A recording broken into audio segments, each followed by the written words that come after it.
Alright, welcome back to the KFC Let's Play. Where we last left off, I think we're getting pretty close to the... Well, I mean, we are pretty close to the end, but I am also thinking we've gotten pretty close to the Colonel after spending the night in his house last night. So, I'm thinking we're probably close to actually having a time to actually share the Colonel the true feelings.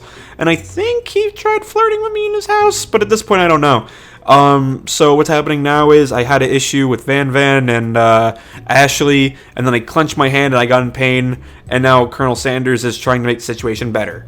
And also, Colonel Sanders is critiquing Ashley's dessert that was in the last part of the playthrough. It was clear that you're passionate about how your food is received. That's a lot of words to say. It was bland. Excuse me, Colin, I am more than capable enough to speak for myself. Come on, me, don't ruin it. Maybe you could tell me more of your thoughts as well as we walk into class, Colonel. I'm always interested in discussing fine art of fine foods. No. See you inside, Colin. Annoyed by Colonel Sanders' inability to see Ashley for who you know she really is, you walk across the quad to get some distance. In an attempt to distract yourself from how slighted you feel by that interaction with Ashley, you take out the spell book you recovered yesterday and start flipping through the pages. Whoa, that's the book. It looks like bad news. I don't remember obtaining the book, though. I mean, I'm not going to complain, but I guess I'm blanking out because I don't remember taking the book back. It's just something I found lying around. It would appear to be some sort of grimoire, but I don't really believe in that magic stuff. A grimoire? Like a book of spirits? I don't know. Who would spend so much time decorating a magic book if it wasn't really powerful? I can think of one surefire way to find out. You open a page covered with arson warnings. Cast only in case of extreme emergency. It says around the edge of the page. I could use a spell here that says it will erase anyone I choose from all of my memories. If I scrub out Colonel Sanders... No! Oh no, it would probably help me focus better on the upcoming final exam. This is not the way to end the dating sim. So does that mean they're not actually going to let you date Colonel Sanders in the end? That is way drastic. Couldn't you just do something else, like anything else? Not rooted in dark magic? Maybe tie a string around your finger? Okay, fine. It is drastic, but desperate times call for desperate measures. You've got a memory erasing spell sitting right in front of you, and pretty good excuse to try it out. Cast a forbidden spell? No, I'm not going to do that. Why would I actually consider it? You take your friend's advice and put the book away. It's almost time for class. Sprinkles is ready in the room, waiting for the students to arrive. He clears his voice to make a quick announcement. I want you all to know, I feel something, a dog moment coming on, but I assure you it's nothing to be afraid of. His cute little nose scrunches up, and he begins to breathe quickly. He must be hungry. Reach for some homework to give him as a snack. Donks can be rather unpredictable, especially Sprinkles. Wait and see what happens. Yeah, let's just wait. Sprinkles stops on his tracks, and he focuses on the window. The room is deadly silent. When you follow his gaze, you see a tiny orange squirrel perched on a cherry tree outside. Sprinkles turns feral and runs to the window of the classroom. He begins barking uncontrollably at the squirrel outside. Terrence, I told you to never come back here. Terrence, I will destroy you, Terrence. Sprinkles is barking furiously. Drool is flying off of his face. The squirrel looks over, but he doesn't say anything back. You wonder, is that even a talking squirrel who named him Terrence? You'd better not show your chubby cheeks around here ever again. After Sprinkles is satisfied that after he presented his presence has been felt by not only Terrence, but any other squirrel in hearing distance, he returns to his professional tone. I apologize for my outburst. This actually brings up an important point. Thank you, Colin, for reminding me to dole out this indispensable bit of wisdom, you see. But before he can go any further, Miriam's love drama spills over into the class. Sprinkles interrupted by whirls of Sprinkles. Wait, hold on, what? I told you to save it for after class. Bzzzt. You think I wanted to be thrown off a plane strapped to a stranger? Miriam and Clank appear to be arguing, but you still haven't learned to speak Clank's language of mechanical noises. Weren't.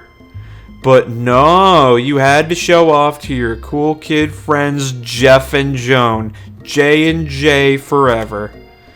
Watch us from a triangle in meteor as we descend. Triangles are the strongest shape, don't you know? Bzzzt. Yeah, well, that doesn't make a great date.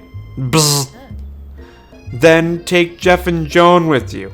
You can all hold hands as you pedal down the mountain or a cliff for all I care.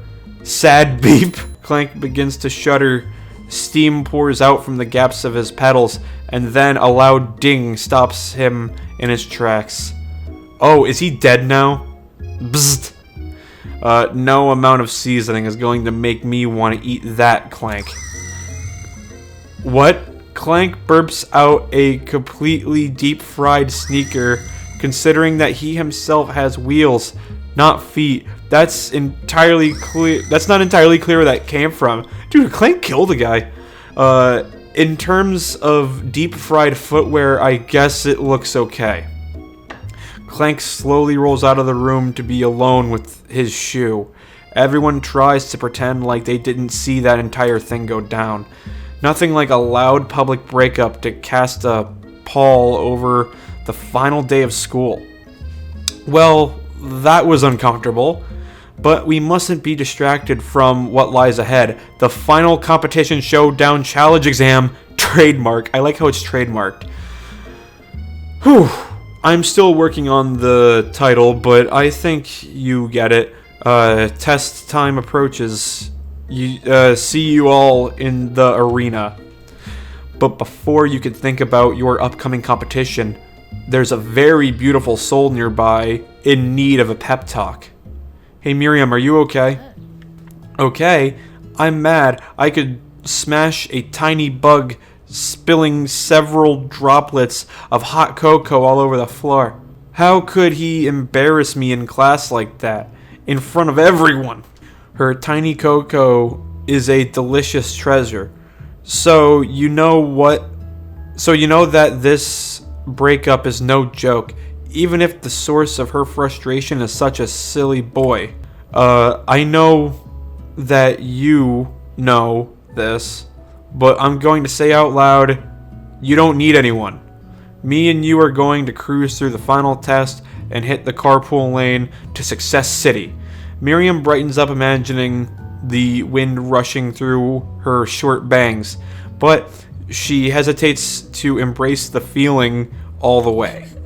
You're not going to saddle up on Colonel Sanders' stallion and ride off into the sunset without me. Well, I mean, that's kind of my plan, but I'm trying to support you, okay? You're my friend.